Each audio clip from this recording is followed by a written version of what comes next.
November 1825, a village called Kuldara in Rajasthan, India. ஒரு 3 சிப்பாய்கள் morning டைமில் அந்த ஊரை கிராஸ் பண்ணி போகிறாங்க. அங்கே இருக்க வீடு ஃபுல்லாக இருக்குது. விறகு அடுப்பில் சமையல் நடந்துகிட்டே இருக்கு. ஊருக்கு நடுவில் ஒரு கோவிலுக்குள்ளே இருக்க ஒரு விளக்கு எரிஞ்சிட்டு இருக்கு. ஆனால் அந்த ஊருக்குள்ளே ஒரு மனுஷனும் இல்லை. எஸ், நீங்கள் கேட்டது கரெக்டு தான். 1500 பேர் in one single night. No sound, no fight. முக்கியமாக இந்த 1500 பேரோட காலடி தடம் இல்லாமல் மறைஞ்சு போயிருக்காங்க. But the real question is, எப்படி? ஒருவேளை அவங்க போயிருந்தா எங்கே போயிருப்பாங்க? ஃபர்ஸ்ட், இந்த ஸ்டோரியோட மிஸ்டரியை அண்டர்ஸ்டாண்ட் பண்ண ஃபர்ஸ்ட் அந்த 1500 பேர் யாருன்னு புரிஞ்சுக்கணும்.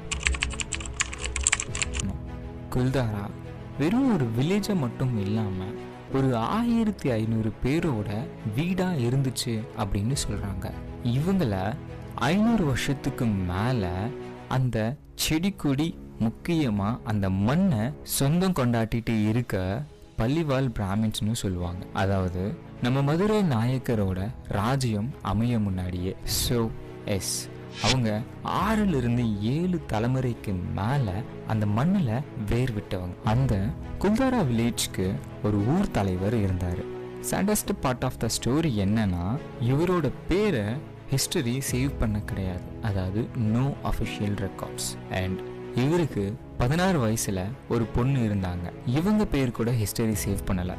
ஆனால் இவங்க ரொம்பவே சின்ன வயசுலேயே பேரழகியாக இருந்ததா சொல்கிறாங்க.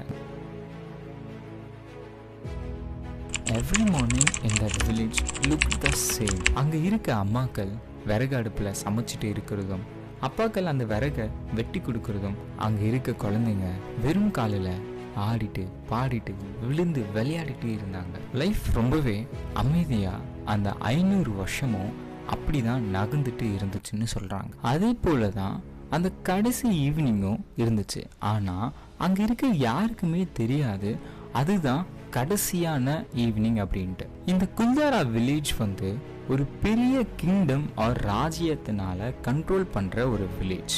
அந்த கிங்டம்குள்ள ஒரு மினிஸ்டர் இருக்காரு. அவர் பேரு சலீம் சிங். ஒரு நாள் இந்த மினிஸ்டர் குல்தாராவோட ஊர் தலைவர் பொண்ணை பார்த்து ஆசைப்படுறாரு. ஆசை அப்படின்னா காதல் கிடையாது, காமம்.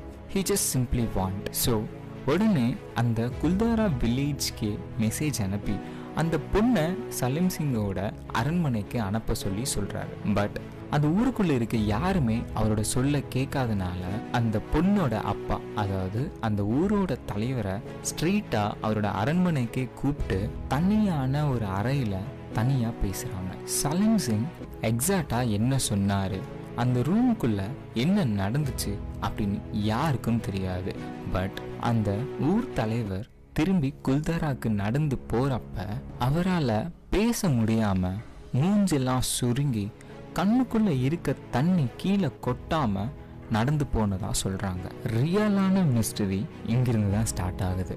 ஆல்மோஸ்ட் பொழுது சாஞ்சு நைட் ஆக போற டைம்ல அந்த வில்லேஜ்குள்ள இருக்க வயசானவங்க எல்லாம் ஒன்று சேர்ந்து யாருக்கும் தெரியாம பேசுறாங்க. என்ன பேசினாங்கன்றது ஹிஸ்டரி நோட் பண்ணாம இன்னைக்கு வரைக்கும் அது சஸ்பென்ஸாக தான் இருக்கு. அந்த நைட் நடு ராத்திரியில அந்த வில்லேஜ் அமைதிக்குள்ள பொறுமையா விழுது. அந்த அமைதி எப்பவுமே எல்லாரும் தூங்குறப்ப இருக்க மாதிரி இல்லாம ஏதோ சரியில்லை அப்படின்னு மட்டும் அந்த ஊருக்கு தெரியுது. அந்த கிராமத்துக்குள்ள இருக்க ஒரு ஃபேமிலியும் தூக்கத்தை விட்டு ஒருத்தர் பின்னாடி இன்னொருத்தர் ஏஞ்சிக்கிறாங்க. அங்க இருக்க வயசானவங்க அவங்களோட ஊனுகோலியை பிடிச்சிட்டு பொறுமையா ஏஞ்சிக்கிறாங்க. தூங்கிட்டு இருக்க பசங்களை, குழந்தைகளை எந்த ஒரு எக்ஸ்பிளனேஷனும் கொடுக்காம தூக்கி அவங்க மாறு மேல போட்டுக்கிட்டு நடக்க ஆரம்பிக்கிறாங்க.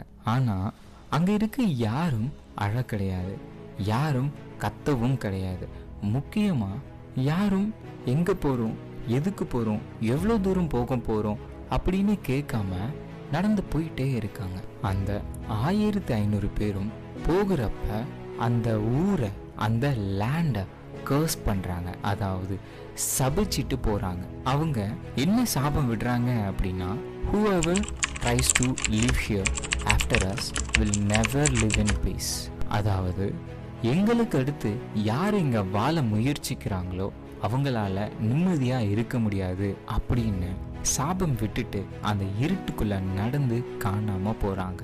இன்னைக்கு அதாவது 200 வருஷம் ஆச்சு இந்த ஈவெண்ட் நடந்து. இத்தனை வருஷம் ஆகியும் ஒருத்தர்னால கூட அங்க செட்டில் ஆக முடியல, அங்க வாழ முடியல. குல்தாரா வில்லேஜ் இன்னும் அங்கதான் இருக்கு. வீடு பாதி இடிஞ்சு மீதி அங்கதான் இருக்கு. நீங்க நினைச்சா போக முடியும் அண்ட் ஈவன் பார்க்கவும் முடியும்.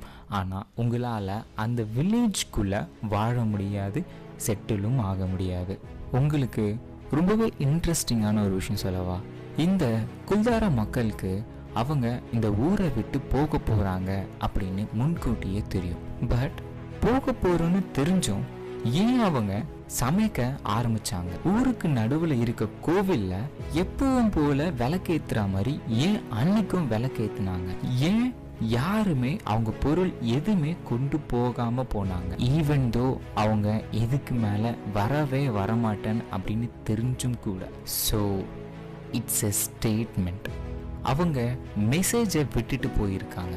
அந்த மெசேஜ் சலீம் சிங்காக கிடையாது, ஆர் அந்த நாட்டோட ராஜாக்காகவும் கிடையாது. அந்த மெசேஜ் ஃபார் எவ்ரி ஒன். யாரு அங்க போய் செட்டில் ஆகணும்னு நினைக்கிறாங்களோ அவங்களுக்கு அந்த மெசேஜ் என்ன அப்படின்னா, we were here, we lived here, we want to stay here, but you made it impossible. அதாவது நாங்க இங்குதான் இருந்தோம், நாங்க இங்குதான் வாழ்ந்தோம், எங்களுக்கு இங்குதான் இருக்கவும் செய்யணும், ஆனா நீங்க அதை நடக்க விடாம பண்ணீங்க. ஸோ ஃபைனலா இப்போ வரைக்கும் இந்த குல்தாரா மக்கள் எங்க போனாங்க, எப்படி இருக்காங்க, உயிரோட இருக்காங்களா இல்லையா அப்படின்னு எந்த ஒரு அஃபிஷியல் ரெக்கார்ட்ஸும் கிடையாது. எனக்கு இந்த ஸ்டோரியில இருக்க கொஷின் என்ன அப்படின்னா, இப்படி வேர் விட்டு வாழ்ந்த மக்கள் எப்படி அவ்வளோ ஈஸியா வெறும் ஒரு நைட்டுல போய் இருக்க முடியும்? அப்படி விட்டு போகிற அளவுக்கு அவ்வளோ பெருசா என்ன ஒரு டிஸ்டர்பிங்கான ஒரு விஷயம் நடந்திருக்கும் அப்படின்னு நீங்க நினைக்கிறீங்கன்னு சொல்லுங்க. தேங்க்யூ.